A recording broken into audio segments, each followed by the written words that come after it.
Thank you for tuning in to College SportsCast. College SportsCast presents Wildcat Weekly. College SportsCast presents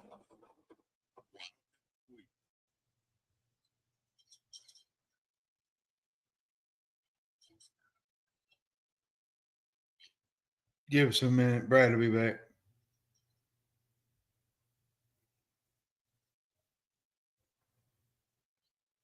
Give us a minute. Brad will be back. There he is. All right, there I am. Sorry, y'all. I hit the wrong button. All right, welcome in, guys. It's Brad with College Sportscast. We are here to do our Wildcat Weekly show. And excuse the beginning of this because I hit the wrong button and exited instead of hitting something else, but that's what happened there. So we're going to get started with our Facebook. If you're on Facebook with us, man, we appreciate you. We have been growing like crazy, and we appreciate you. You can subscribe for 99 cents a month. I have added a brand new chat that I just started a couple of days ago on game day, actually. Just started a couple of days ago. I am putting our show events in it. I am putting some news in it. I've got some news and info in there. And then we have a chat where we are just kind of shooting it up and having a little bit of fun with all the subscribers. And it's a small group right now, but we're trying to build that. Again, it's just 99 cents a month. You do get your own subscribers page to post in as well. And you can send stars. Those are ways you can support us on Facebook. What's up, Brandon? All right. So if you are on YouTube with us, please like and subscribe. If you're on Facebook with us, please like and subscribe. And then comment, tell people about us, all that kind of stuff. We appreciate you on either platform or the Real Fresh channel. You can also catch us on his YouTube as well, on the Real Fresh channel. All right. So the last thing before we get started here, at the top left corner, you're going to see a QR code. That is for Home Field Apparel.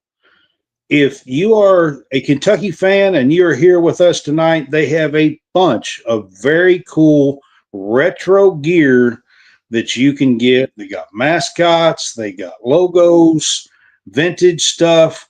You can check them out. Use our code CSCAST, or you can scan that QR code at the top of the screen, and it'll take you straight to shopping. Just find Kentucky, and I think you'll have to go to the SEC, scroll down, and find Kentucky, and a lot of really cool gear there to go to games, to wear on game day at home, whatever you want to do. Check them out. Use our code CSCAST at Home Field Apparel. I am going to leave that QR code up on the screen as we talk tonight. And I'm just checking now to see who all's on with us. Brandon, Greg, what's up? We will get to some stuff here. I'm going to put that up. This is Wildcat Weekly. We do these shows on Monday nights. So you can check us out here on Monday nights for your Kentucky, all about Kentucky sports, to be honest with you. John, we are going to start with football. Last week we started with basketball. I was doing some coverage. I do have some coverage later in this show and some clips, some interview clips, and a few things that I want to get to about SEC basketball tip-off media days and about the blue-white game. But first, John, we're going to get to football. I know we probably got a bunch of people on here with us that want to get to football. John, I want to ask you, I mean, in all seriousness, I thought Kentucky vastly outplayed Texas. on Saturday night. Yeah, dominated the whole game. Yardage, quarterback play. The only thing they didn't, outplay them in is questionable play calling, and during crucial moments, the overtime sequence. The thing that bothers me, Brad, is Stoops defended a 53-yard field goal before halftime instead of trusting his quarterback. He said, if I don't get the 3 there, do I even walk in here at the press conference? Like, why don't you put, some pressure on your quarterback to maybe get the ball down the field? I mean, I know there was 13 seconds left, 14, something of that nature. But you have got to at least try for a touchdown there, Brad. Like, at the very least, you throw the ball out of bounds, you kick the field goal, you go into halftime, and you got a 7-3 lead. I mean, Instead, John, here's my question. They've been in spring camp. They've been in fall camp. Do they not practice those situations? When there's 15 seconds on the clock, 10 seconds on the clock, do you not drill those in practice all year long? What do you practice them for if you're not going to play, if you're not going to run them? Like, I don't understand. I have never, in 20 years, I've not seen a coach do that. And another thing that bothers me, I'm going to tell you something else that bothers me. Kentucky had 26 first downs. You know how many Texas had? 8. The time of possession, Kentucky was 39 and 23 to 20-37. Cutter was 31 of 40. He had 258 yards. The defense put Arch Manning in a pretty much a straitjacket all night. But it wasn't enough. It came down to failures, special teams breakdowns. The Ryan Niblett, the punt return that gave Texas 10 points. The goal line stand by Texas, when you have honestly ran the ball the same exact way all night, yet you didn't change anything that you did. You didn't even do a halfback toss. You didn't do a wide receiver screen. They done that to get down to the goal line with Kendrick Law. And then after that happened, we tried to do it, 3 straight times up the middle, 4 straight times, and it didn't work. Pretty much. Like, what goes through Bush Hamden's head? Does he have a Nintendo in his booth? I think his only options.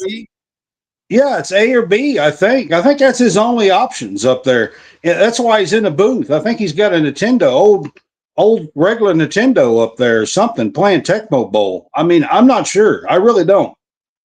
Like, here's some things, John, and I'm going to get into some stuff here, okay? Because if they put some damn points on the board during this game, including the first quarter, the third drive, if they put some points on the board right before halftime, everybody's talking about the 14 seconds at the end of the regulation. What about the 13 seconds on 3rd and 7 right before halftime that they decide to try to kick a 53-yard field goal on? They had the offense on the field. Texas calls a timeout. And after the timeout, they trot the kicker out there on 3rd and 7. With 13 seconds to go, same situation. How about you run a quick play to the sideline, pick up 6 yards, and guess what? Then you got a 46, 47-yard field goal, and he probably kicks that. I mean, he's a pretty good field goal kicker. He barely missed that 53-yarder. I mean, I don't understand. The first drive, John, what the hell? What are they doing? How many Well, chances you had did we have early in the game. to put points on the board? Yeah. We should have never been in Well, those you had early in, situations at the end of the game. no, in the early part of the game, they had a scramble by Boley. Then they had the quarterback sneak, which was unsuccessful. And then the fourth down, they handed the ball off to Dante Dowdell. He was pushed back, and that whole drive was put to a halt.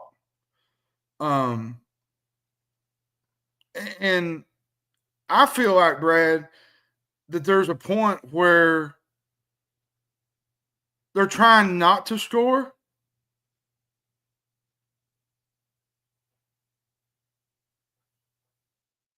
Oh, I agree 100%. I'm going to get to that. That's on here. I promise. Like, I just don't understand, John. We outplayed this Texas team. Oh, by the way, who was ranked number 1 preseason and probably has more talent than 99% of the teams in college football right now on that roster. So you can't tell me Kentucky don't have the talent, because they actually proved that they did Saturday night. It has nothing to do with talent. I'm going to put it up right here. Kentucky had 395 total yards. Texas had 179. 26 first downs. Huh? It was 176. Well, everything I seen said 179. Texas had 26 first downs. Kentucky had 26 first downs. Texas had 8. We had 8 drives where we got to about the 35 of Texas or better. 8. I'm telling you guys, this game should have been out of hand in the fourth quarter. Oh, okay, Anthony. The official box score said 179. So this should have been, and I'm not even playing. We should have beat this team by 3 touchdowns. If you know how to play call and you know how to run an offense, they ran all over the field on this team all night long. Connor Boley actually deserves a gold star. I don't know if you guys noticed or not this past Saturday, but there was a guy by the name of Arch Manning on the other side. And the kid from Lexington made him look silly.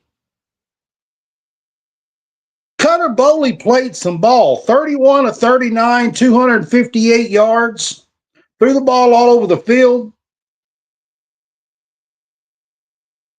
Like, at some point, it's not. I'm done even saying it looks like they clearly are trying not to score points.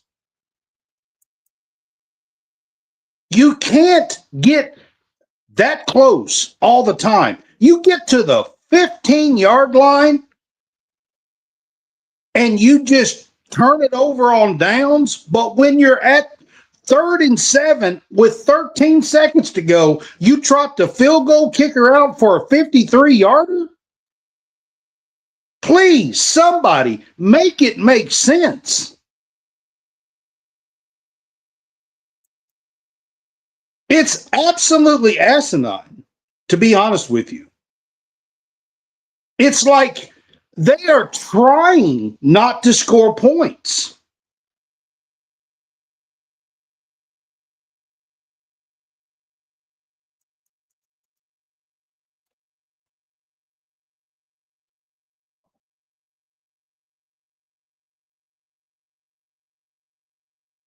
It's absolutely asinine. I don't get it.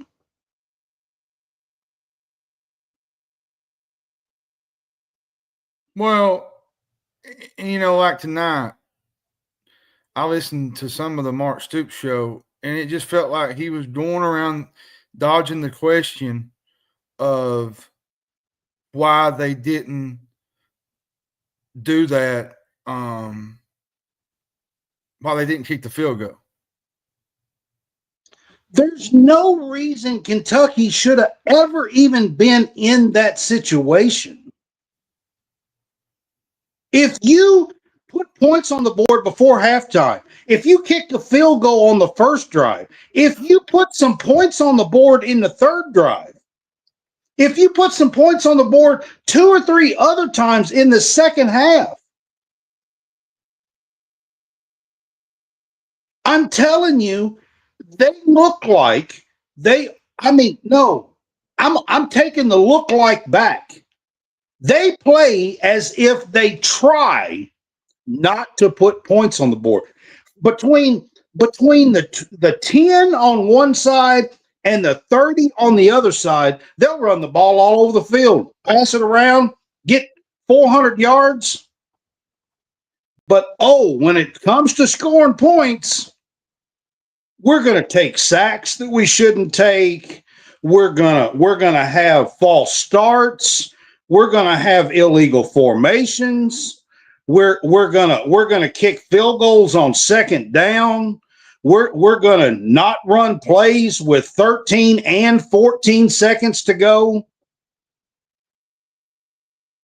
We're going to turn it over on downs twice inside the 15-yard line, but kick a 53-yarder.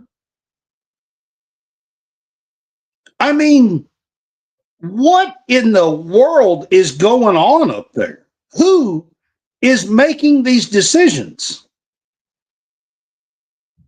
Is it the offensive coordinator or is it Stoops? Because the decisions that's going on up there is utterly ridiculous. Yep. 100%.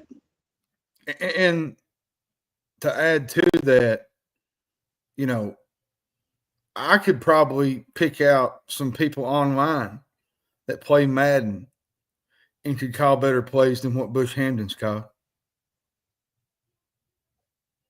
It's so much more than just calling plays. It's snapping the ball. It's running 30 seconds off the clock. This wasn't the Texas game, but it's running 30 seconds off the clock in a game before that when you're in a 2-minute drive and setting on timeouts. It's not snapping the ball when you need to. It's taking sacks when you clearly have a path to throw it out of bounds. It's illegal formations. It's false starts. It's going for it on fourth down when you're on the 12 damn yard line.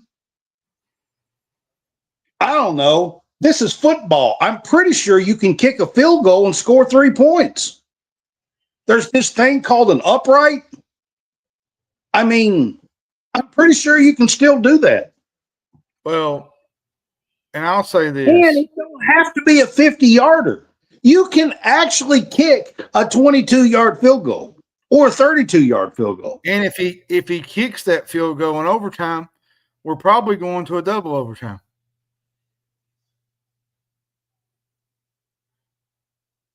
%. And you basically take the game out of your kicker's hands and you place it on the chances of going up the middle 4 times. I don't know.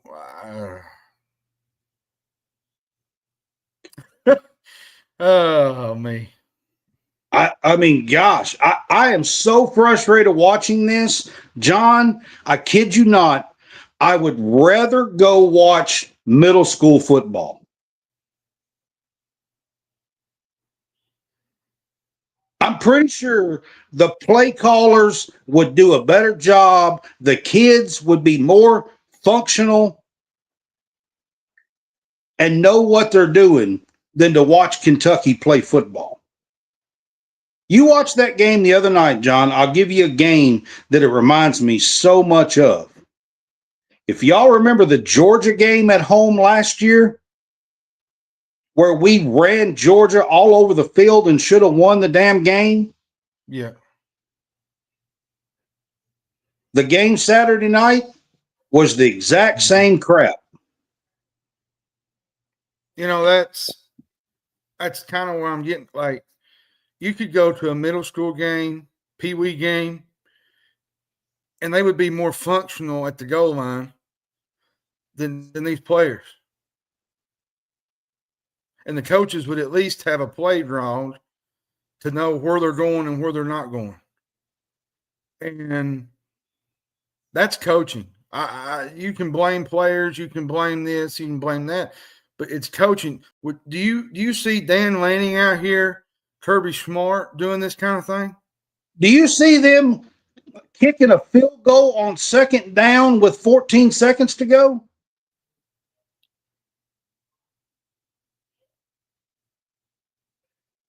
I mean, it's absolutely craziness. 100%, just craziness. It's ridiculous, the stuff that's going on. The decision making up there and the dysfunction. I'm not talking about just play calling. All of it on the offensive side of the ball is utterly ridiculous. It's bad. This is not a game. This is not a game that we should have like kicked a field goal at the end and tried to stay in it and tried to get a win in overtime. This is a game we should have kicked the shit out of them. Yeah, like this game should have been at least 28-14. If we're being fair. Yeah, Lauren, you're right. I don't even want to. I listen. I don't even want to ask no questions about what happened here and why did you not kick this field goal and why did you do the 14 seconds and not do that? How about all of it? How about you shouldn't be in that situation? How about you should be up 17 points? Right.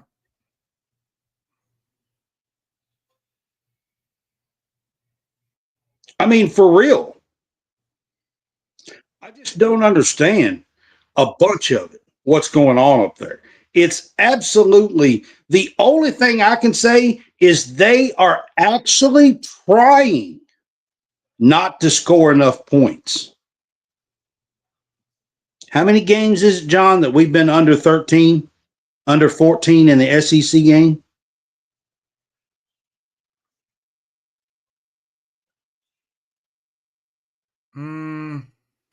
Three, I think. Four, maybe.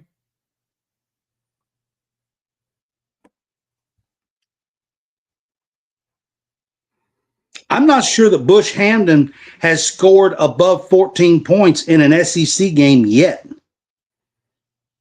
Did you know he's been fired every single year? Every Go look place it up. I'm pretty sure we have not scored above 14 points in an SEC game yet. Do you know he's been fired everywhere he's went? No, I take it back. We did against Ole Miss. We hit that. Ole Miss. Yeah. All this stuff just gets me agitated, man, and to the point to where it's just apathy sets in, and it's just like, you know, you don't want to watch it. You want to find something else to do. Watch paint dry. We should have beat Georgia and Texas. And yes, absolutely. If we beat Georgia last year and Texas this year, that changes the whole narrative. 100%. Now, I do want to get to something here about this football game, John. Mm-hmm. I want to get to this real quick. Brad White and those players on the defensive side of the ball deserve their flowers. Yep, I agree. Listen, I'm telling you, Kentucky won that football game in every way possible except for offensive decision making and scoreboard points. That's it. Every other facet, I take that back. I will tell you when I'm wrong. I take that back. We lost the special teams as well. Yeah.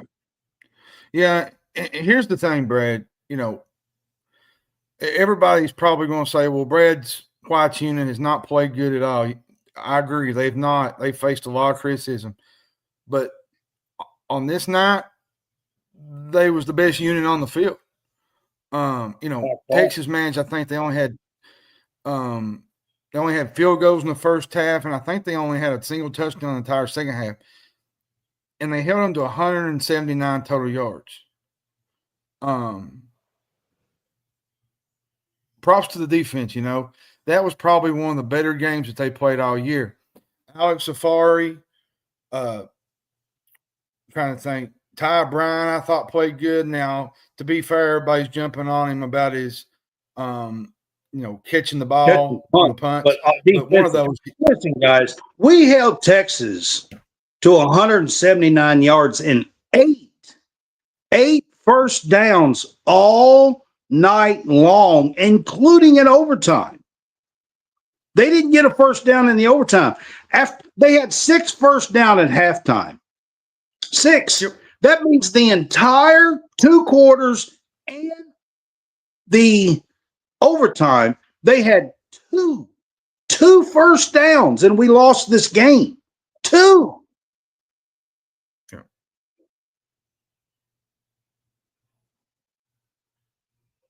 Like, unbelievable. Brad White, honestly, that was amazing. And every single player on that defense, that was an amazing effort. Y'all gutted it out. Y'all gave your team every chance in the world to win a big game. Congratulations, y'all. And Cutter Boley, I'll give you the same. I thought the wide receivers, the backs, the tight ends, 31 of 39, 258 yards. Yeah. There was no reason whatsoever. Kendrick Law played good. Yeah. There was no reason whatsoever for any of it. The defense. Alex Safari, Ty Bryant. I thought Works played really well. Rainier played well. The defense just cannot do any better than what they did Saturday night. And for the offense to kind of crap the bed, and it even talks about, earlier I was talking to somebody today about Chad Ochocinco. He said he was in the stands and they kept saying fire Stoops, fire Stoops. Well, he said, and then I realized what they was doing offensively. He said there was times where they couldn't even get it past midfield. 100%. Lauren, I agree with that. So many times there are games, guys, where our defense gets worn down and they start giving up some stuff. There are games that happens. But on this night, Kentucky's offense was on the field for 40 minutes, 39 and a half. You should at least score some in that. They were on the field for 20 and a half. That's it. There was absolutely no excuse whatsoever for losing this game. And now you got the whole Justin Rowland put something out yesterday. Yep. So I'll get to that. Let's put that up and you can talk about it. Go ahead. Oh, I was just saying it was that conversations will be had at the end of the year. Well, not end of the year. There'll be conversations had. And most likely the end of the year is what I'm guessing. Whether that's to bring Stoops back, whether that's to, negotiate a buyout, kind of part ways. It could be to get rid of all the offensive coaches. I don't know what it will be, to be honest. Angela Burnett says, I'm pissed he doesn't play my nephew Quisenberry. I did think the offense played well. I thought the defense played well. I think Kentucky played every bit of the part. If your son's out there from Danville, Boyle County, I get it. He's a freshman. If he stays, no matter what happens, Angela, if he stays, he's a Kentucky boy. He'll get his time on the field. I would almost guarantee it. It's just I don't know. There's just so many variables, Brad, with this whole end of the year thing, whether he can pay the buyout, whether Stoops wants to walk away, kind of do a positive exit. I don't know. I've been a Stoops guy all along, and the what's going on with the way they play and try not to score points, I'm just not on board with that. These decisions are utterly ridiculous. I mean, I can't do that anymore. Honestly, I'm done with it. Like I can't watch another game. I'm telling you, I was making jokes about where's the Tylenol, but I'm telling you right now, I need something stronger than Tylenol. What are you suggesting? Waverly Hills Sanatorium? I'm telling you, I need something strong. I'm going to be there in some kind of sanatorium if I keep watching this. Because there is no excuse, no reason to not put points on the board. You want to tell me that you have no jacket, right? You want to tell me that you have no regrets? Tonight, Stoops says, well, I don't have no regrets. Regrets, nothing. You better start making some different damn decisions. I don't know about you, but I'm pretty sure the object of this game is to put points on the scoreboard and to score more points than your opponent. Let me answer that real quick. Who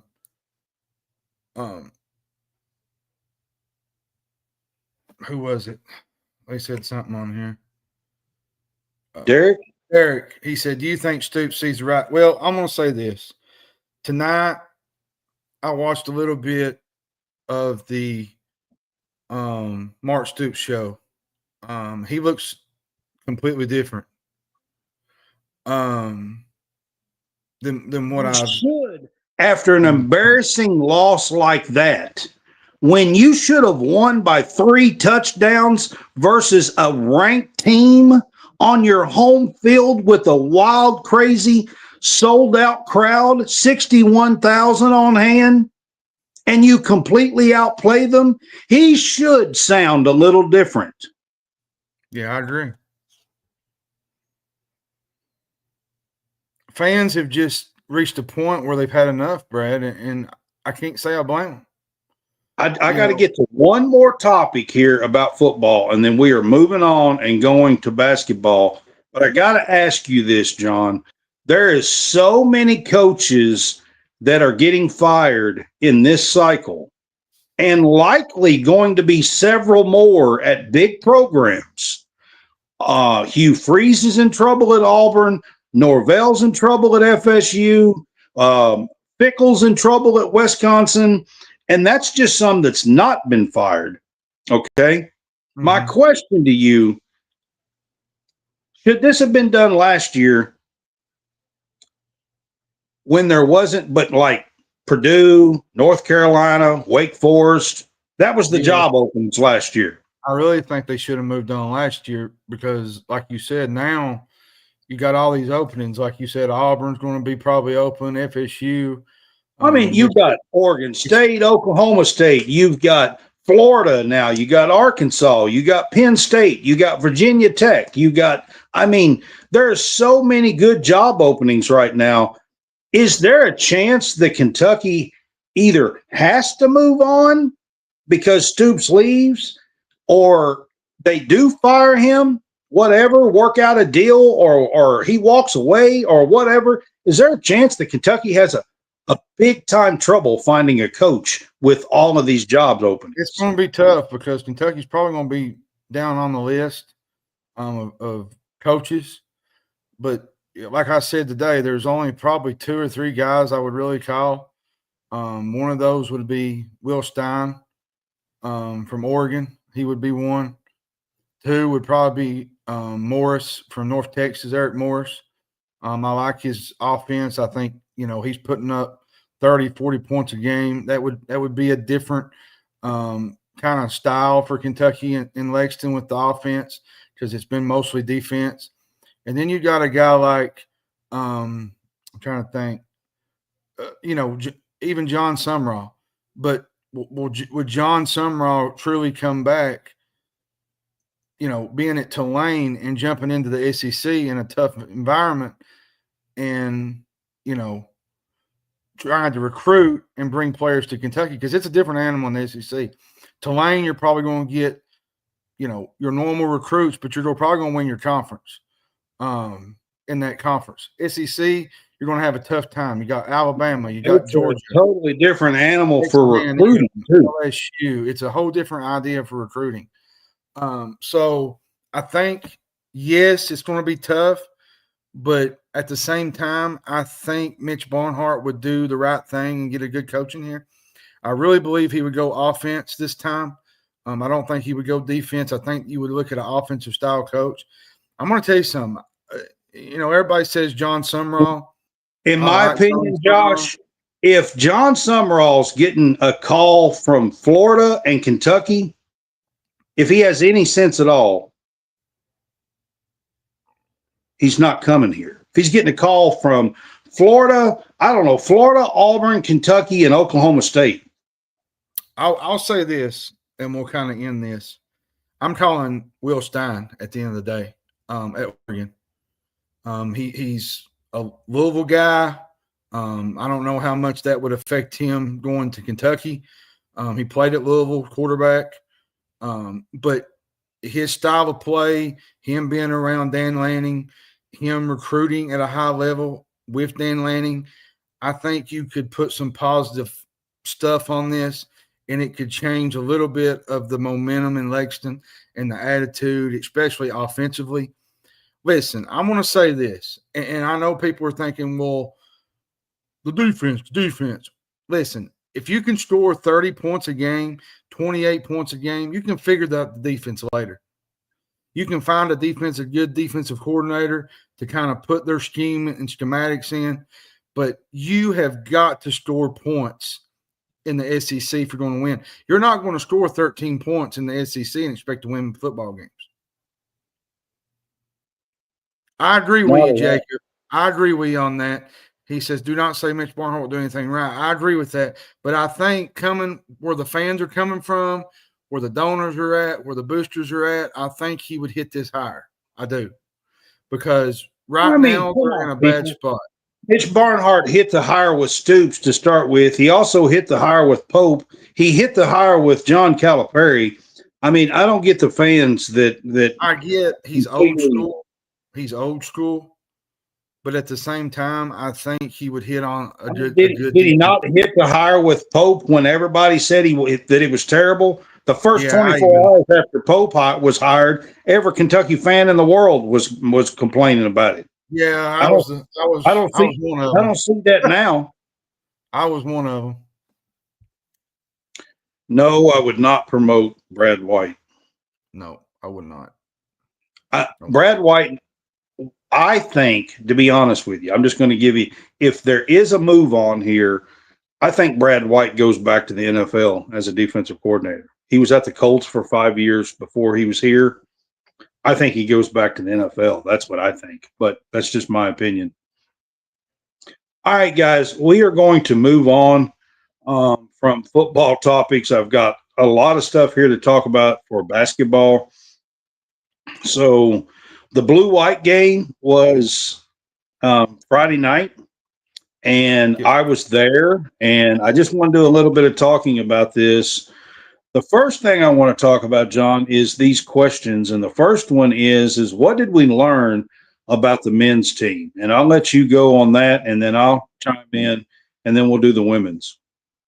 I tell you, I really like Jasper Johnson. I think he's going to be really good. I like Mo Diabate. He's very physical. He gets at the rim. I even like Jalen Lowe. He got hurt. There was some positive news, I think early this morning on him. So hopefully we'll get him back pretty soon. I like this team overall. I think this team can be really, really good. We got some good guards and Denzel Aberdeen.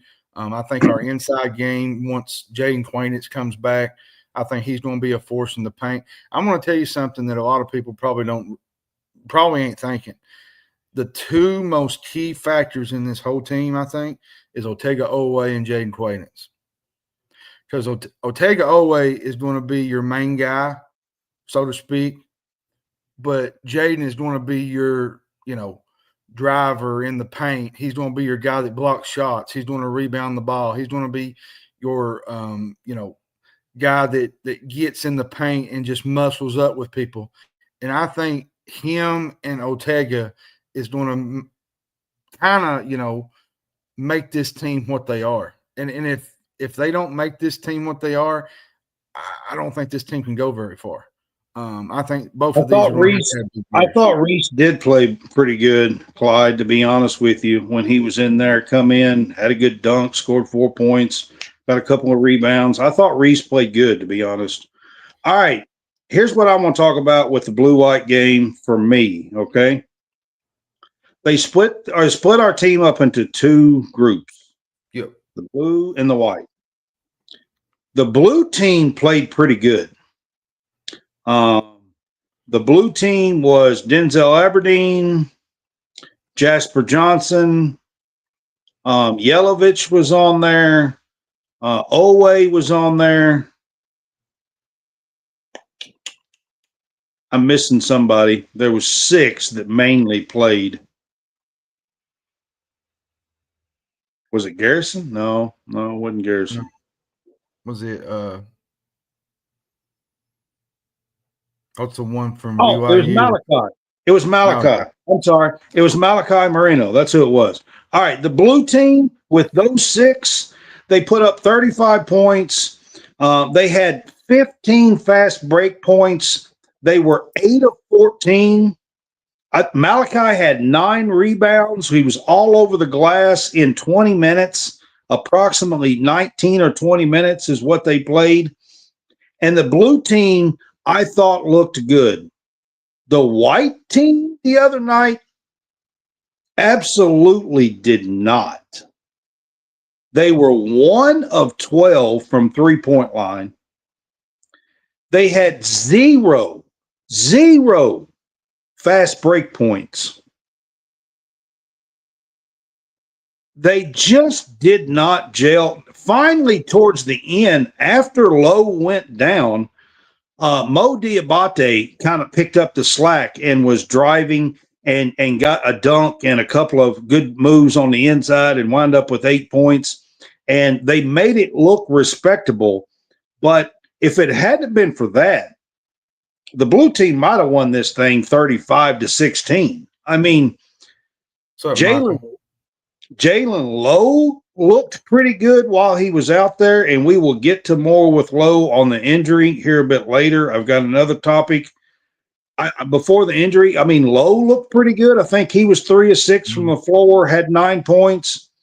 He looked pretty decent, but the rest of that team, man, they just did not play well. They didn't come together as a team. They had no fast break points. And I understand it's but I don't put a lot of stock into these exhibition things. I'm just saying, Colin Chandler was on there. He looked terrible. He couldn't hit the broadside of a barn.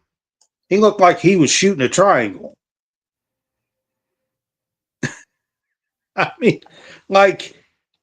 And he played good. Looked good. Big Blue Madness. I'm not real sure. I'm not saying that's going to be the always case or nothing here, but here's what I'm going to tell you. Malachi Marino is going to play, guys. I don't think a lot of people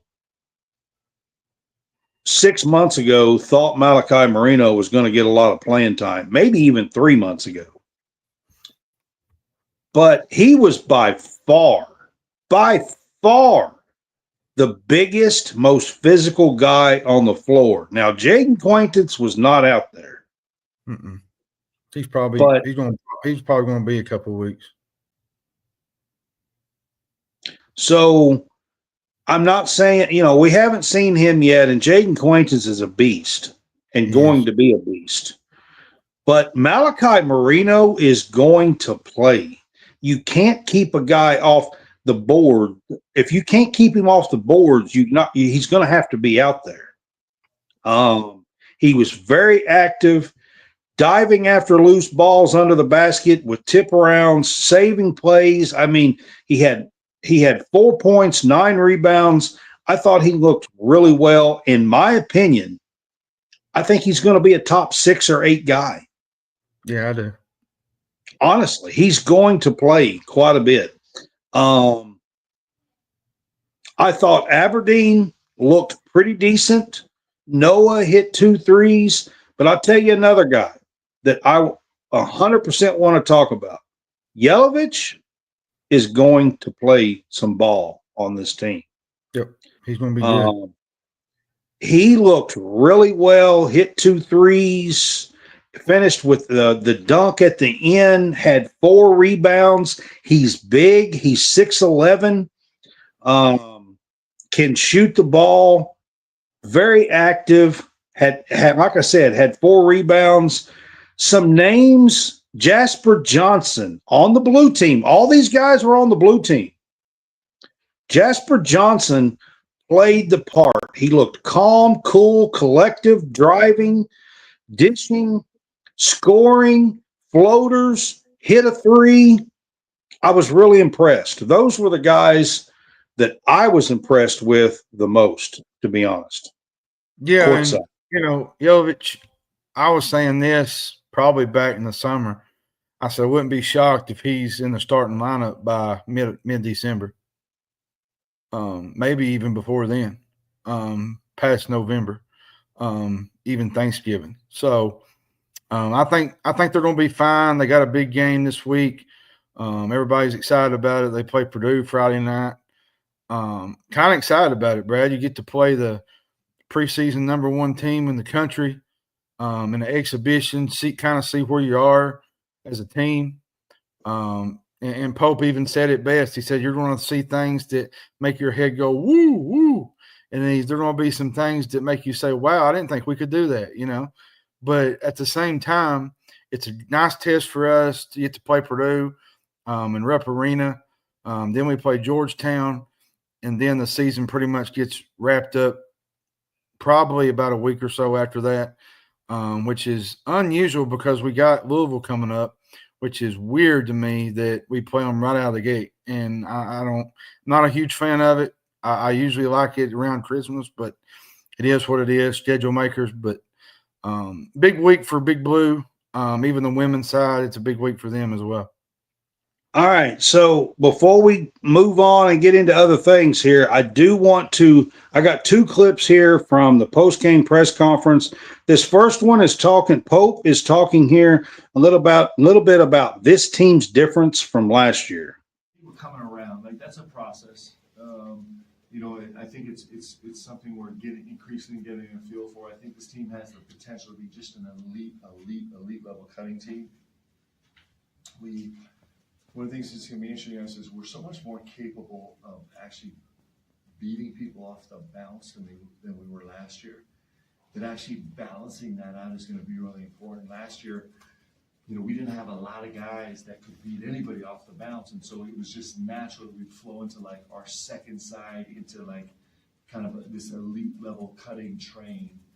Now we have positionally we have several guys that actually go punish you off the bounce, and so that's going to be, I'm telling you, it's going to be a dance for us because this off-ball movement is really vital to everything we do.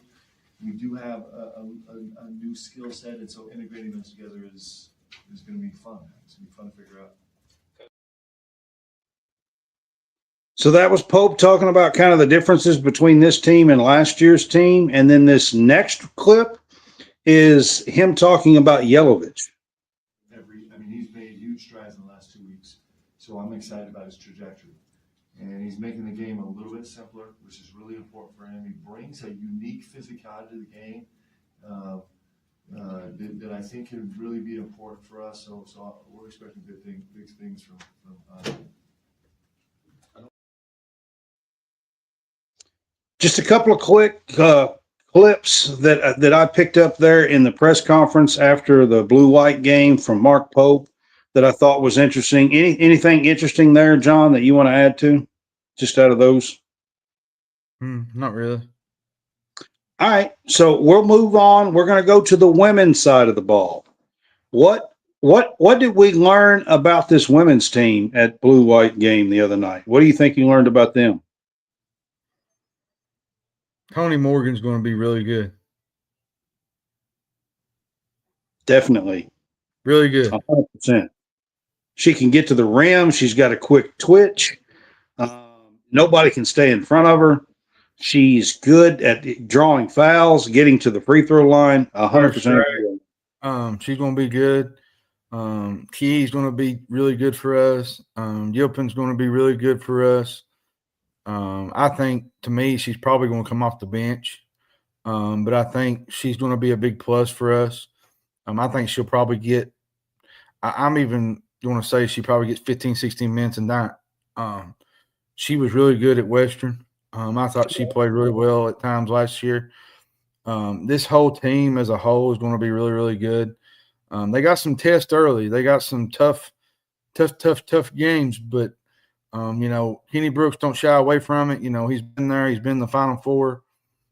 He had a really good Texas Tech team, Virginia Tech team with Georgia Amore, Claire Strack. He brought them over, and he's kind of doing what he did at Virginia Tech. And it's second year is probably going to be a little bit better than his first year, which usually is the case.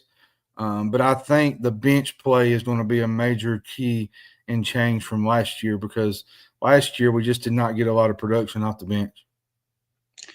So I agree with you. Tony Morgan played fantastic. She was a co-leader on the team in their 20-minute, 2 quarters, 2 halves, however you want to put it. The women's team in 20 minutes scored 43 points, by the way. Just saying, the men's only scored 35, and they looked pretty good. But they played between 19 and 20 minutes because they did that Elam ending. But they still played nearly 20 minutes. But the women scored 43. Claire Strack and Tony Morgan both led the team with 10 apiece. One that you did not mention that I thought she came off the bench and played really, really well. Freshman, McDonald's All-American, Kaylin Carroll, KK Carroll, come off the bench, 6'3", hit 2 3-pointers, hit another inside shot, rebound. She had 4 rebounds. She had 8 points off the bench in her first action in any kind of game setting in Memorial Coliseum as a freshman. She was a top 15 player. She was a McDonald's All-American, and I believe she is really going to help this team. She played nice, really nice and fluid out there. Yep. Not scared for a freshman. I thought she played really nice. I agree with you, Josie Gilvin. She was just all over the place. She got a couple of 2 or 3 scrappy offensive rebounds to keep the ball, keep the possession alive for her team. They played their male practice team is who the girls played. They only have now 11 players. They played 10. Dominique got injured. Yeah. Dominique got injured, which I hate to see, to be honest. I was going to kind of bring that up tonight because I was going to say, we're best wishes to her. I mean, Absolutely. it's a tough thing. Absolutely, 100%. I hate to see it. Asia Boone, I think, is going to be a nice piece off the bench. The one thing I will say, I think we learned for sure about the women's team, I think we learned who the starters are. And I tell you, another girl that has not been is Jordan Obi. I think she's going to be a big plus for this team. She actually led the team. She had 4.6 rebounds. She led the team in rebounds in the 20 minutes the other night. I think she's going to be a really good addition, and I expect her to start. It's going to be Tony Morgan, Jordan Obi, Amelia Hassett, Tayani Key, and Claire Strack. I think we learned who the starters are. It was kind of neat to see the other night. Kentucky honored Jaden Roper. She was a referee. She was a referee for the game. She used to play at UK. I thought that was pretty neat as well. She once scored 30 in a game against like Tennessee Tech or somebody. Yeah, she was good. She was a good basketball player. Yeah. Yeah. All right, I'm going to move on. We're going to go to SEC basketball tip-off. That was last Tuesday and Wednesday in Birmingham.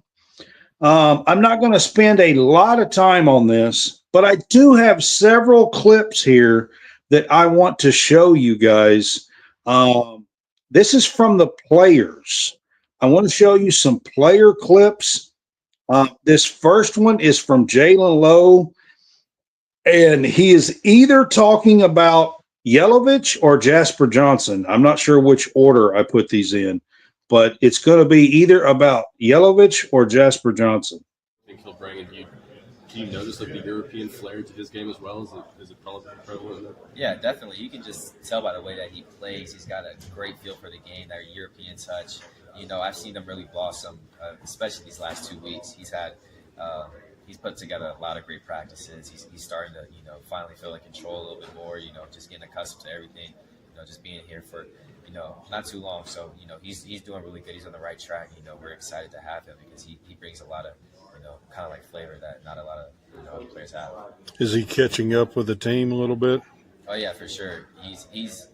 I'd say he's one of the fastest learners I've ever been around just because, coming 2 months, 3 months later than everybody else, and then still kind of being right on page around this time, right before the season starts. It's great to see. So that was Jalen Lowe talking about Yelovich there in that clip. This one, he starts out talking about Jasper Johnson, and then I ask him a couple of questions about himself. How has Jasper grown in his position since coming out of high school and starting to ramp up into college ball? Jasper's been doing amazing. That kid has really, turned a lot of heads over the summer. He's gotten a lot better. He's growing a lot right now. He's going to be a special player for us. The way that the feel that he has for the game is truly amazing. The way that he can score the ball, just make a lot of something out of nothing. So having him has been great. Where do you think your game's grown the most this summer? I'd probably say just playing at a fast speed, but always knowing to what the right decision is. Making consistent right decisions all the time. Just feeling more comfortable in control of the game overall. So that was a couple of questions to Jalen Lowe. I'm hoping that we see him play in a couple of 2 or 3 weeks, but we'll get to that more to that in a few minutes. I've got 2 clips here of Otega Owe talking. I want to share those tonight here on Wildcat Weekly.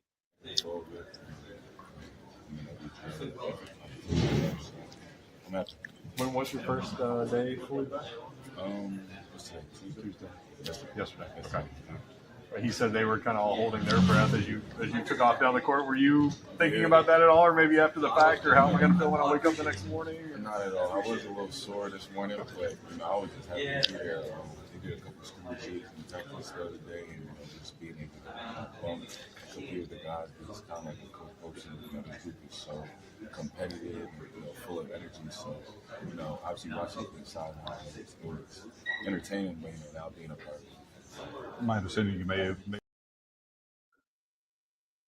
That's the first one, and here's the second one. This is Talking about his competitiveness, Denzel. Have you, in watching a pro day the other night, it really came through. Have you had to have him on defense where you're trying to score against him, and what's that like going up against him?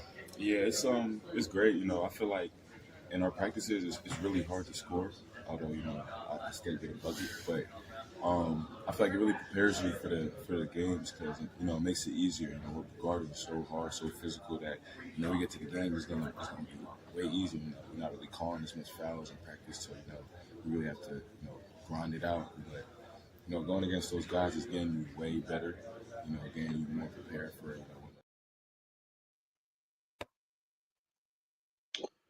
all right. So that was a couple of clips from the men's side of it. The women were also there. I have a few clips for the women as well, or from the women as well. I'm going to get down here and get this. I'll just leave that up because it does tell where these are from. These are from the SEC basketball tip-off in Birmingham. The first one I'm going to play is Tayani Key. Told me that the front court might be a strength of this team. She said that counting on you guys to block some shots. What do you think about that? Oh, absolutely. I definitely think we. I mean, it's been so fun playing with Clara. I think, as well as Millie and all the other new additions we have. Jordan, she's been amazing too. So just our length, our versatility, offensively. I mean, but extremely, extremely good on defense. Just being versatile, being able to switch, and like you said, being that front court.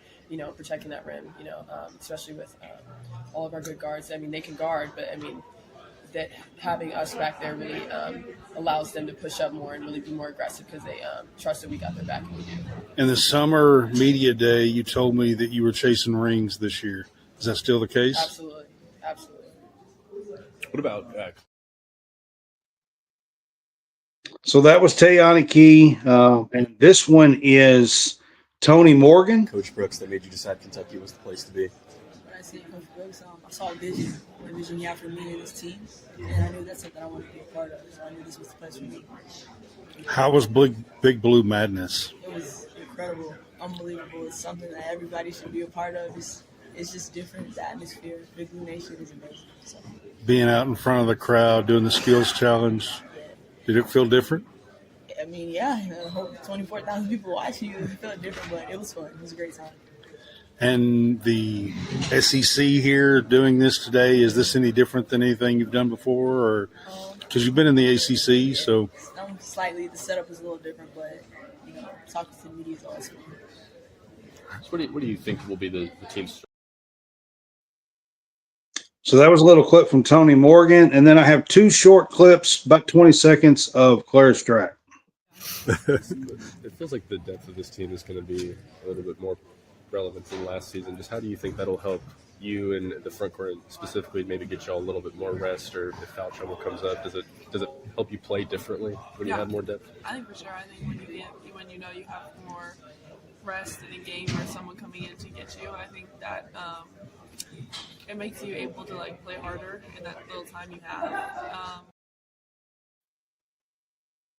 And this is the last one that I'm going to show here. This is Claire Strack as well. Having a guard like Tony Morgan, how has that been so far? Just kind of navigating that. Yeah, it's been good. I already love to play with Tony. I think she's a great point guard. Obviously, I played 2 years with Georgia, and they're different. They're definitely different. But I think that's the fun of playing basketball is getting to play with so many different people who play differently and just learning it all.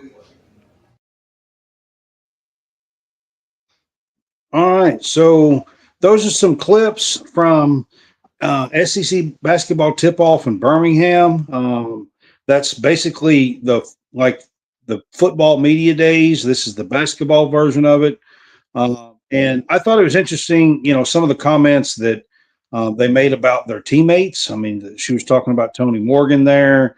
I think Ortega was asked about Denzel and his defense. There was some stuff about Jasper Johnson, from Jalen Lowe and Yelovich. I thought it was interesting to see them talk about their teammates and what they said about them. So I wanted to share those. Leaders on the team, on the women's side, is definitely going to be Claire Strack, Claire Strack, Tayoni Key, and Tony Morgan on the women's side. I think is definitely going to be the three leaders. I told you mine on the men's side.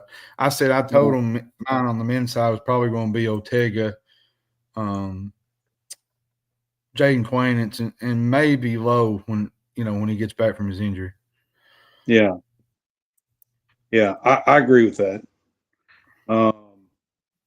Denzel, maybe. Yeah, Denzel will be there.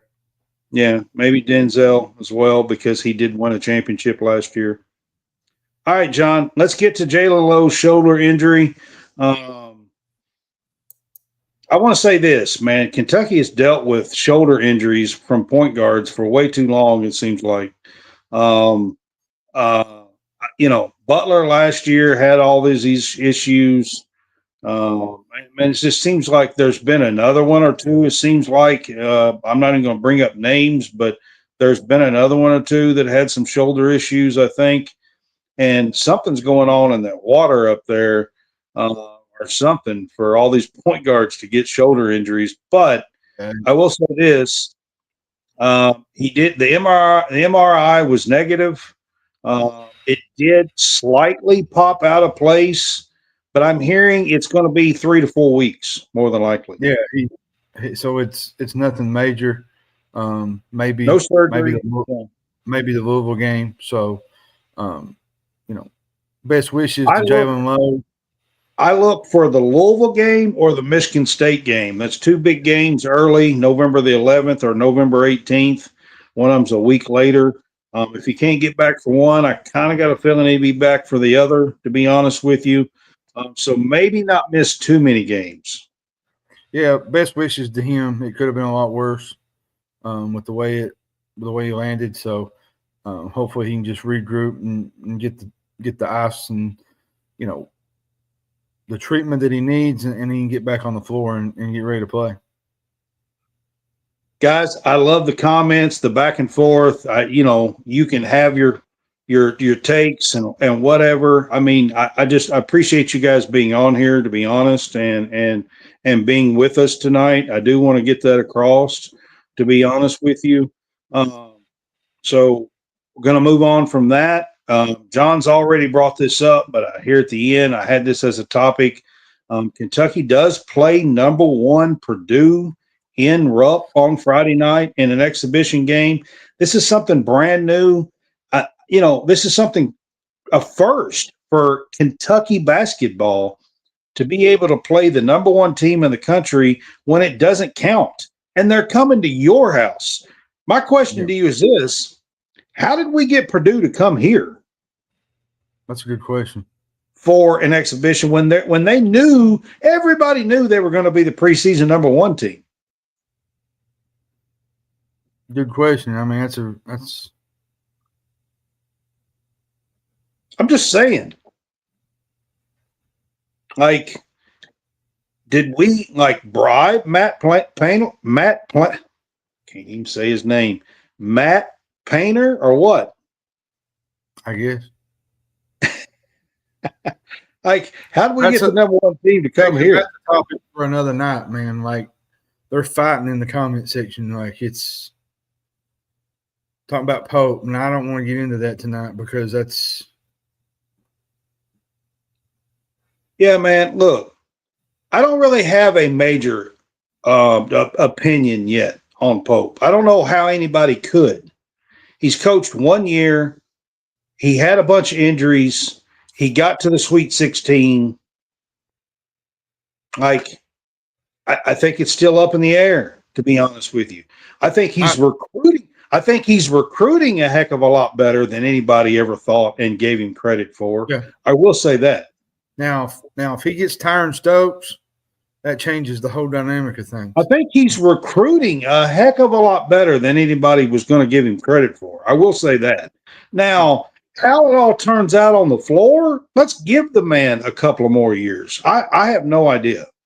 I think it's kind of way too early to have that conversation. Say this. If they can get Stokes, if they can get Holt and a couple of guys, I think you'll see a difference in the recruiting and whatnot.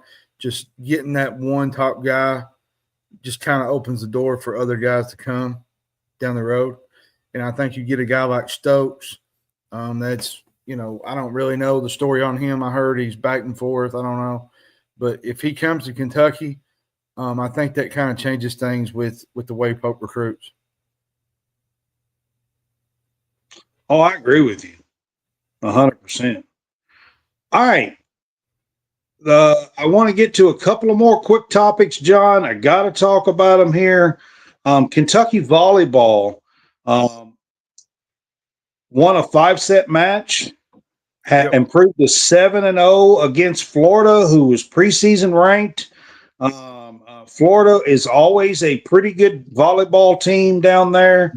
And they won. It's always a pretty good rivalry with Kentucky, back and forth, to be honest, in the volleyball world. And on top of that, they had a reveal, kind of like football does, for the top 16 teams, and Kentucky was number 4 yesterday in the reveal. They beat Auburn in the middle of the week. They overcome a 2-1 set to beat the Gators on Sunday. Florida, I think, was just outside the top 25, which they held on to in this week's poll. So O'Brien was really good this week. She's playing about as good as anybody. Kentucky's won 11 straight matches, Brad, and they're perfect in the SEC. They hit the road against Mississippi State Friday. They play Alabama Sunday. Neither opponent, I think, is ranked. UK has a target on its back. Mississippi State on the road could be a little bit of a challenge. They're 14-4. They're 4-4 in the SEC. I think Alabama's a game, even on the road, they should win this week. The big one is Texas, obviously, because you say number 2. That's going to kind of, I think you're playing probably for the SEC right there. Next Sunday, Texas is 8-0 in the SEC. Kentucky's 7-0. Texas is number 2 in the polls. Kentucky is number 3 in the polls, and they match. It's actually in Austin next Sunday. It's going to be a good one. I think this is kind of where the SEC will be won, especially regular season. If Texas gets the best of them, I think Texas wins it. Now, if Kentucky pulls this out, then they got an opportunity to win the regular season. Even, get as clinch of a share would be even good as well. For the Cats. So Molly and Eva and Brooklyn DeLay and all the girls, are really, really playing well. Brooke, Asia, all of them are playing well. Kentucky, like you said, is on a big winning streak. And they are the 8-time consecutive SEC champs. There is something new this year. They have added a volleyball tournament that hasn't been going on. So the SEC is going to have a volleyball tournament as well in December, end of November, 1st of December, somewhere around there. Awesome. It is. It's going to be pretty awesome to talk about a little bit and kind of add to some things. But I wanted to throw this in here with the girls. Craig Skinner has done an awesome, awesome job. This is the 10th time ever that Kentucky has been 7-0 in SEC play, and 7 of them has come since 2014 under Craig Skinner. And Cassie O'Brien picked up her and Molly picked up weekly honors this week, which I thought was awesome. This is a really fun team. There's still some home games left. If you're out and about in Lexington, you need to go watch these girls play. They're really, really good. This team is going to have a chance at a national title. They're going to have a chance. They are 100%. So if you like the fact that Kentucky can win national championships, you should like this Kentucky volleyball team. Yeah, this volleyball team's tough. Because they do have a shot at it. Yep. All right, John, I do want to bring this up. Kentucky, Tennessee is at Kroger Field Saturday night. I don't know about you, but I kind of like Tennessee Hate Week. That's what I call it. Yeah, I do too. But in all reality, I'm fully aware that Tennessee wears us out most of the time. I'm fully aware of that. It doesn't stop me from not liking them at all. So no, it's Hate Week. It's a rivalry game. We've not had the best of, let's say, luck with Tennessee as of lately. It's just going to be tough, honestly. Tennessee's 5-2, I think. They beat Syracuse. They beat East Tennessee State, UAB. I think Arkansas. 2 real good teams that they played, they've lost to. Yeah, and they lost to Georgia. They beat Mississippi State in overtime. They lost to Alabama. Still got a really good team. Joey Aguilar is really, really good. He can toss the ball around. Old Bo Buckner, who's a Tennessee fan, by the way, he says 50-17. I'm with you, Bo. I think they'll beat them pretty bad. All I got to say, Bo, is roll tide. Oh, man. I'll be honest with you. This game is not in the best of interest for fans if they're looking for an upset. And I say that because Tennessee likes to spread you out. They like to go wide with their wide receivers. They're really, really good. This is a totally different matchup than we played with Texas. Texas is, and me and Brad mentioned this earlier, Aguilar might be better than Arch Manning. That's hard to believe. The only thing, so Aguilar took a beating last week and is I think at least going to be questionable. So I think he's going to play in this game, but I wouldn't be surprised to see him on the injury report, to be honest, this week. And all I am saying is this. Is he going to be 100% healthy? Can Kentucky come after him?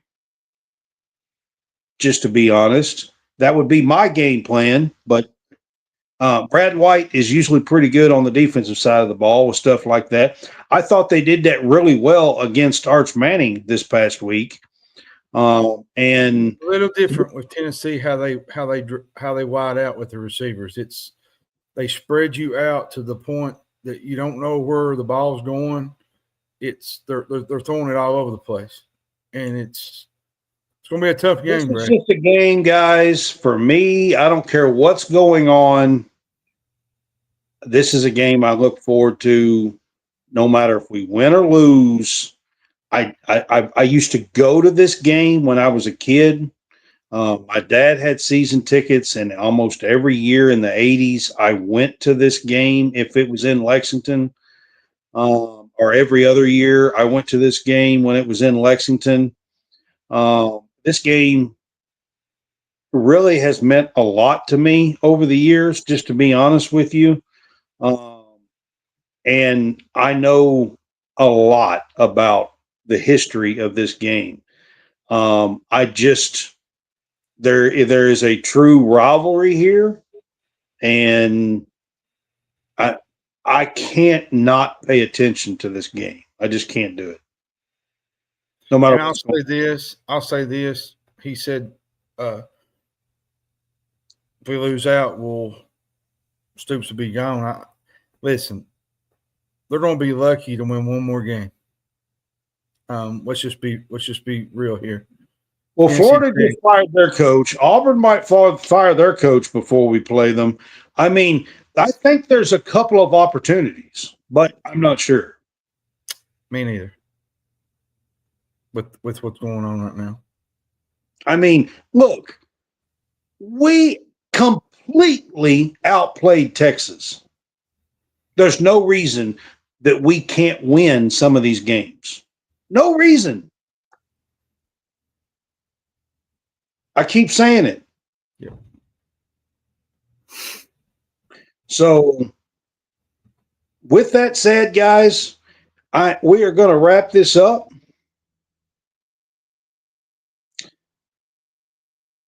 At the top of the screen, all show long has been our home field apparel. So I want to wrap it up with that and talk about our home field apparel. If you're a fan, go check out some really cool retro gear, man. We got some really cool stuff there at Home Field Apparel, or they do. And you can get some really cool vintage stuff. Check them out and look up your Kentucky gear, get some cool stuff, help out College SportsCast as well. So I want to end the show with that. This has been Wildcat Weekly. Join us on Monday nights. Tomorrow night, we're going to be here doing the Big Fuss show here at College SportsCast. It'll be on after the NFL show, Fresh Takes, the NFL pick show. here at College Sportscast on Facebook, or you can catch both shows on the YouTube channel, the Real Fresh channel as well. I had a good week in the NFL this week. Yeah. Just saying. Yeah, the Cowboys actually spanked the old Redskins. I still call them the Redskins. Hey, Commanders, whatever. The Commanders had a safe flight home, I can tell you. 22-point beating. Yep. Spanked pretty good. Yeah. All right, guys, this has been College Sportscast Wildcat Weekly. We will see you guys for our next Wildcat show next Monday night. But our next show is the Big Fuss Show tomorrow night. We will see you for the Big Fuss. Y'all have a good night. Good one. Have a good night.